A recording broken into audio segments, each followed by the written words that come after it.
اعوذ باللہ السمیع العلیم من الشیطان الرجیم بسم اللہ الرحمن الرحیم۔ تمام نبیوں کے سردار حضرت محمد صلی اللہ علیہ وآلہ وسلم اور تمام مذاہب کے سردار دین اسلام کے پیروکاروں، السلام علیکم ورحمۃ اللہ تعالی وبرکاتہ۔ آج ہمارے ٹاپک کی دوسری قسط ہے، دوسرا حصہ ہے۔ پہلی میں نے آپ کو دجال کے معنی بتلائے تھے کہ اس کے معنی کیا ہیں اور اس کے نام کی میننگ جو ہے کیا ہے۔ آج یہ ہے کہ دجال کے متعلق مختلف نظریات۔ کچھ لوگ یہ کہتے ہیں کہ دجال کسی ملک کا نام ہے، کچھ لوگ کہتے ہیں کہ دجال کسی نظام کا نام ہے، کچھ لوگ کہتے ہیں کہ دجال کسی تنظیم کا نام ہے۔ تو جن لوگوں نے کہا کہ دجال جو ہے وہ کسی ملک کا نام ہے، انہوں نے کہا کہ جی جس ملک میں وہ رہ رہے ہیں امریکہ، بولے کہ یہ دجال ہے۔ جو لوگ امریکہ میں نہیں رہتے اور جب کبھی غصہ آتا ہے تو اپنی عوام کو کہتے ہیں کہ یہ دجال ہے، کیونکہ وہ خود یہاں نہیں رہتے، جب ویزا ملتا ہے تو پھر آ جاتے ہیں۔ دجال کی ایک آنکھ بتلائی گئی ہے، امریکہ کی بھی ایک آنکھ ہے، مادیت کی آنکھ، روحانیت کی آنکھ بند ہے، اور ایک آنکھ ہے اس کی، وہ مادیت کی، وہ کھلی ہے، اور اس کی کرنسی پر بھی ایک آنکھ بنی ہوئی ہے۔ وہ یہ دلیل دیتے ہیں۔ اس حد تک تو ٹھیک ہے کہ امریکہ کی تہذیب سراسر مادیت پرستی پر قائم ہے، اور دجال کو ظاہر ہونے کے لیے جو وسائل درکار ہوں گے اور جو ماحول چاہیے وہ تمام غیر مسلم خواہ کہیں بھی رہتے ہوں مہیا کرنے کے لیے دن رات سائنسی، معاشرتی، سیاسی طور پر تحقیقات میں لگے ہوئے۔ یہ تو ٹھیک ہے کہ دجال کی راہیں ہموار کر رہے ہیں، مگر امریکہ دجال نہیں ہے، کیونکہ دجال کسی ملک یا حکومت کا نام نہیں ہے۔ یہ ایک متعین شخص ہے جو ایک مقررہ وقت میں مقررہ جگہ سے ظاہر ہوگا۔ اب اس کے تعاون کرنے والے بہت سے ہیں، وہ اب کوئی بھی ہو سکتا ہے، لیکن جب ہم دجال اکبر کی گفتگو کریں گے تو پھر وہ ایک متعین شخص ہے، ایک آدمی ہے۔ اب ہمارے پاس کون سا ذریعہ ہے کہ جس کے مطابق ہم بتلا سکیں، یقینی ذریعہ ہو کہ وہ کون ہوگا؟ تو ہمارے پاس ذریعہ محمد صلی اللہ علیہ وآلہ وسلم کی ذات ہے۔ تو دلائل دینے سے پہلے یہ جان لیجئے کہ ہماری گفتگو دجال اکبر سے ہے۔ ویسے تو ہر وہ آدمی دجال ہے جو دجال کی راہ ہموار کرتا ہے، اس کا منشور چلاتا ہے، دین سے ہٹاتا ہے، حق کو چھپاتا ہے۔ اسی طرح کے دجالوں کے بارے میں حضور نے ایک حدیث میں بتایا کہ ان کی تعداد 30 ہوگی۔ مسند عمر بن عبداللہ بن خطاب میں ہے کہ ان کی تعداد 30 بتائی ہے، کہ یہ 30 جھوٹے دجال، یہ چھوٹے دجال ہوں گے۔ ایک اور حدیث کے اندر، یہ حدیث مسند ابی یعلا میں ہے، اس میں بتایا گیا کہ 70 دجال ہوں گے۔ تو اسی طرح ایک اور حدیث مبارکہ ہے مسند امام احمد بن حنبل میں، اس میں 27 دجال کے بارے میں بتایا گیا۔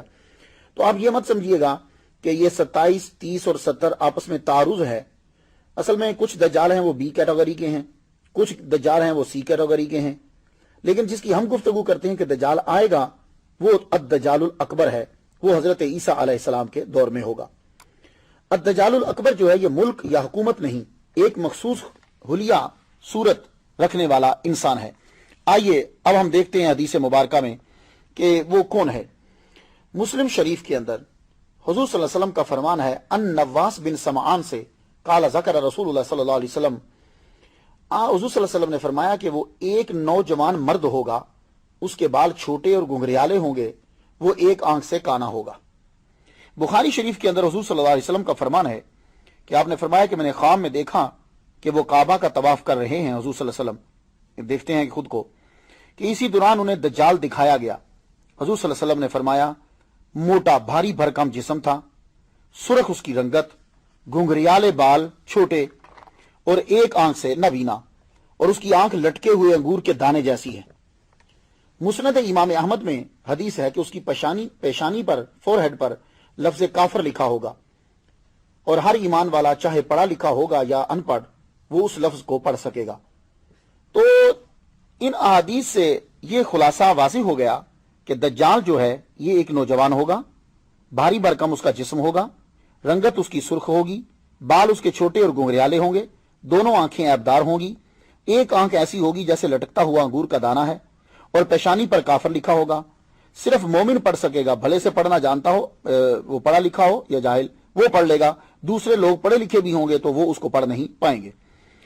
تو ان احادیث کی روشنی میں یہ طے پا گیا کہ دجال کسی ملک، حکومت یا تنظیم کا نام نہیں، یہ ایک مرد ہے جو آئے گا۔ اب یہ ایک اور حدیث سنتے چاہیے، یہ مسند امام احمد میں ہے، حضرت جابر رضی اللہ تعالیٰ عنہ سے روایت ہے، حضور صلی اللہ علیہ وسلم نے فرمایا، پس مسلمان شام کے جبل دخان کی طرف بھاگ جائیں گے اور دجال وہاں آ کر ان کا محاصرہ کر لے گا۔ یہ محاصرہ بہت سخت ہوگا، ان کو سخت مشقت میں ڈال دے گا، پھر فجر کے وقت عیسیٰ ابن مریم نازل ہوں گے، وہ مسلمانوں سے کہیں گے اس خبیث کذاب کی طرف نکلنے سے تمہارے لیے کیا چیز مانے ہے؟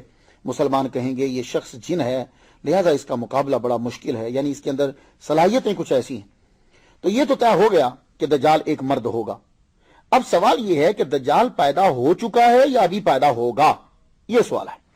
یہ تو طے ہو گیا حدیث مبارکہ کی روشنی میں کہ تنظیمیں یا ملک یہ اس کے معاون تو ہو سکتے ہیں، اس کے لیے کام تو کر سکتے ہیں، لیکن یہ نام صرف ایک خاص شخص کا ہے۔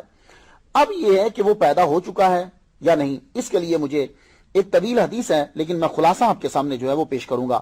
یہ حدیث مبارکہ آپ پڑھ سکتے ہیں جا کے مسلم شریف میں، مسلم شریف کے کتاب الفتن کے اندر آپ کو یہ حدیث ملے گی۔ اس کا میں صرف ترجمہ پیش کرتا ہوں۔ فاطمہ بنت قیس فرماتی ہیں کہ حضور صلی اللہ علیہ وسلم کے اعلانچی نے اعلان کیا، اعلان کرنے والے نے، الصلاۃ جامعہ، کہ نماز کا ٹائم ہو گیا ہے۔ تو میں نماز پڑھنے مسجد گئی، حضور صلی اللہ علیہ وسلم کے ساتھ نماز پڑھی۔ نماز کے بعد آپ ممبر پر جلوہ افروز ہوئے اور مسکرا رہے تھے۔ فرمایا ہر شخص اپنی جگہ بیٹھا رہے۔ پھر فرمایا تم جانتے ہو کہ ہم نے تم کو کیوں جمع کیا ہے؟ لوگوں نے کہا اللہ اور اس کا رسول جو ہے وہ بہتر جانتا ہے۔ تو حضور صلی اللہ علیہ وسلم نے فرمایا اللہ کی قسم، میں نے تمہیں نہ تو کسی چیز کا شوق دلانے کے لیے جمع کیا ہے، نہ کسی شے سے ڈرانے کے لیے، میں نے یہ بتانے کے لیے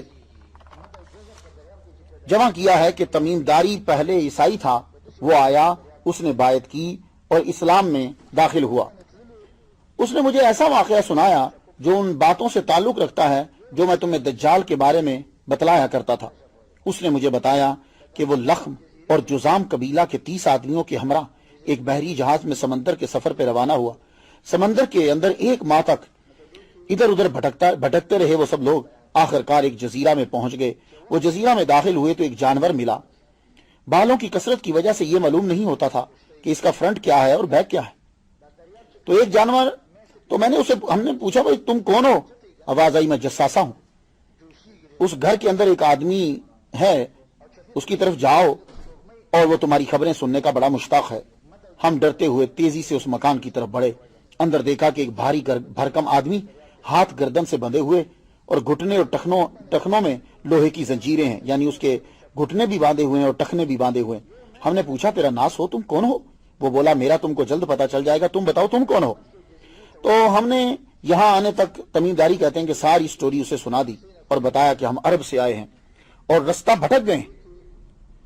تو اب وہ جو دجال ہے، وہ جو بندھا ہوا ہے، وہ پوچھتا ہے مجھے بیسان کے نخلستان کے بارے میں بتاؤ۔ اخبرونی عن نخل بیسان اسالکم عن نخلها هل یثمر قلنا له نعم۔ میں تم سے پوچھنا یہ چاہتا ہوں کہ اس کے درختوں پر پھل آتے ہیں یا نہیں؟ ہم نے کہا آتے ہیں۔ اس نے کہا وہ زمانہ قریب ہے جب ان درختوں پر پھل نہیں آئیں گے۔ تو یہ دجال نے پہلی بات بتائی حضور صلی اللہ علیہ وسلم کے ظاہری دور کے اندر کہ بیسان کے نخلستان کے درختوں پہ پھل نہیں آئیں گے۔ اب بیسان کیا ہے؟ بیسان فلسطین میں ایک جگہ ہے، حضرت عمر فاروق رضی اللہ تعالیٰ عنہ کے دور میں مشہور کمانڈر حضرت شرحبیل بن حسنہ نے فتح کیا تھا۔ اور یہ میرے جتنے سامعین ہیں وہ یہ ذہن میں رکھ لیں، اس کو اکثر لوگ شرجیل پڑھتے ہیں، یہ شرجیل نہیں ہے، یہ لکھنے والے سے غلطی ہو گئی، وہ نقطہ پیچھے لے جاتا ہے۔ یہ شرحبیل بن حسنہ نے فتح کیا 1924 میں، خلافت عثمانیہ کے ٹوٹنے کے بعد یہ اردن کا حصہ بن گیا۔ 1948 میں اسے اسرائیل نے بیسان پر قبضہ کر لیا۔ یہ علاقہ قدیم زمانہ میں کھجوروں کے باغات کے لیے مشہور تھا، لیکن اب ان درختوں نے پھل دینا بند کر دیا ہے۔